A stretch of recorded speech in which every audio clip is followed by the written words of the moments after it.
பார்த்தீங்கன்னா இங்கே ஒரு சின்ன டிரான்ஸ்ஃபார்மர் இருக்குது பார்த்தீங்களா. இது வந்து ஸ்டேஷ்னரி டிரான்ஸ்ஃபார்மர்னு சொல்லுவாங்க. இங்கே உள்ள சப்ஸ்டேஷன் உள்ளார ஆஃபீஸில் யூஸ் பண்ணுறாங்கல்ல, அந்த பவர் இங்கேருந்து தான் போகும். இங்கேருந்து தான் யூஸ் பண்ணுறாங்க. பார்த்தீங்கன்னா கேபிள் போட்டு யூஜி கேபிள் ஃபுல்லாக போயிட்டுருக்கோம்.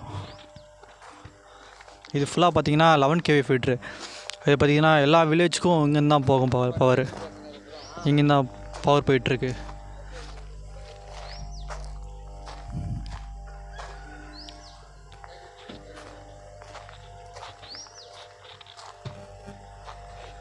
பார்த்திங்கன்னா இங்கே ஒரு சின்னதாக ஒரு பாக்ஸ் மாதிரி இருக்குது பார்த்தீங்களா, அதுதான் பொட்டென்ஷியல் டிரான்ஸ்ஃபார்மர், பிடி சொல்லுவாங்க, பொட்டென்ஷியல் டிரான்ஸ்ஃபார்மர்.